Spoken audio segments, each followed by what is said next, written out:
This is 5 on your side at 5. Focused on you.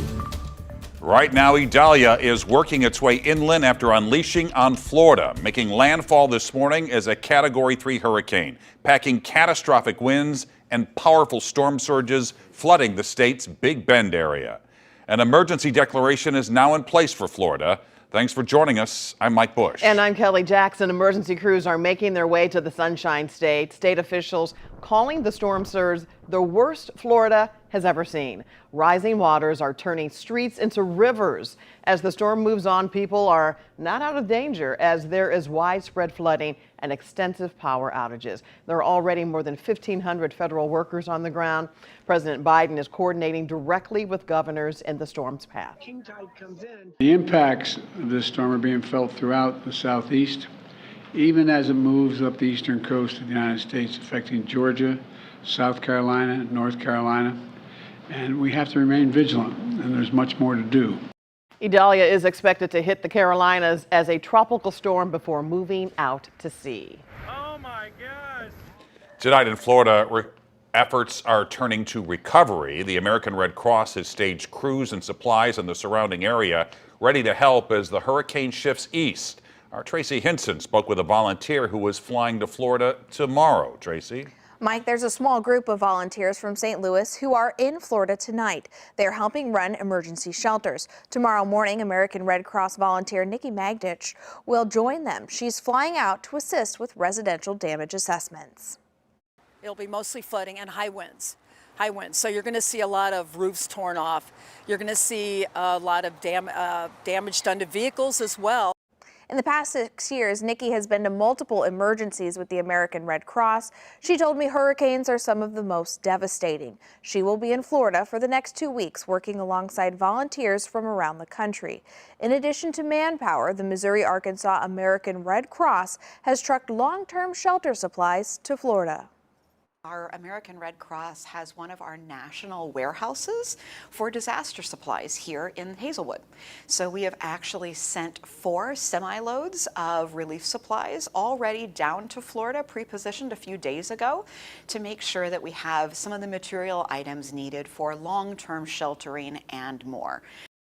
She says the plan is to have enough supplies to support relief efforts for the long term.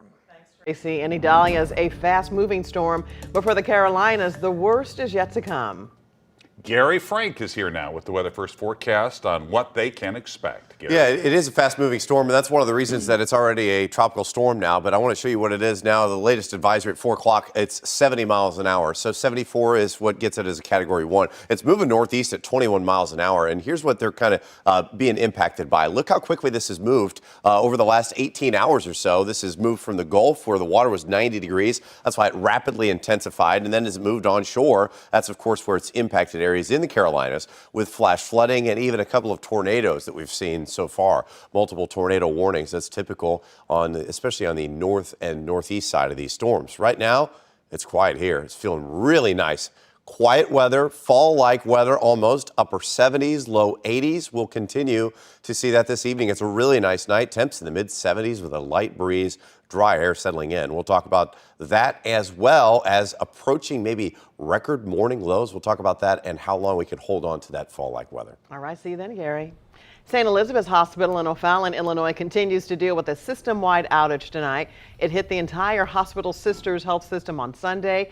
The hospital and clinics are still open at this time, but the outage is impacting clinical and administrative applications and causing phone and internet problems. 2 hours ago, Missouri Governor Mike Parson signed a bill that will benefit rural hospitals. The hope is to increase health care and help keep the doors open. 5 on your side's Mercedes McKay was in Bonne Terre for the ceremony, and she has details tonight. We are here at BJC's Parkland Health Center in Bonne Terre. It's just one of the many rural hospitals across our state that will greatly benefit from this new law. Wednesday afternoon, Governor Mike Parson was joined by hospital leaders, politicians, doctors, and nurses for the ceremonial signing of House Bill 402. The law will alter the definition of a hospital to include rural emergency hospitals. It will also help advance registered nurses so they can practice to the full extent of their training and certification.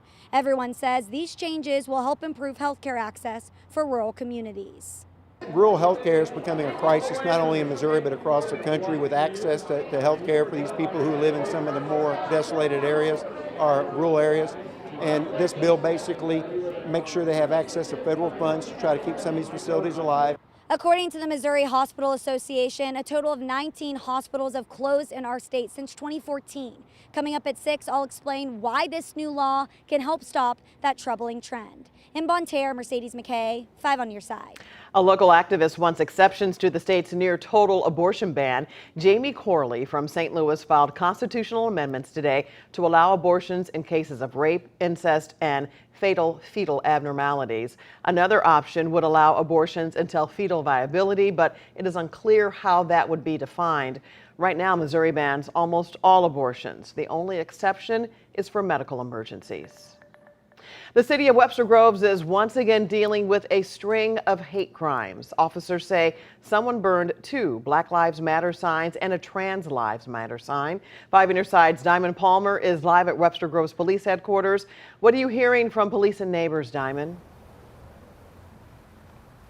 Well, Kelly and Mike, the Webster Groves Police Department says this all happened in the late night and early evening of August 28th and 29th, and they believe the same person committed all of these crimes. Now, we also talked to members of this community, and they said this all feels reminiscent of what happened in 2020 when churches were the targets of hate crimes. Now, I want to get into a little bit about the location of where this all happened. Now, signs were found burned on Bompart, Summit, and Big Bend Avenue. One of the burned Black Lives Matter signs was placed against the pillar of a church. And I talked to the pastor of First Congregation Church today, and his church was one of those targeted in 2020 when the numbers 1350 were spray painted on his property by white supremacists to portray African Americans as criminals. We will not be intimidated. This is a conversation that needs to happen so that everybody can come to a place of equality, equity, dignity. Now, again, Webster Groves Police Department says they do believe the same person committed all of these crimes that happened. And when asked about an interview, they declined to comment further on this investigation. Reporting live in Webster Groves, Diamond Palmer, 5 on your side.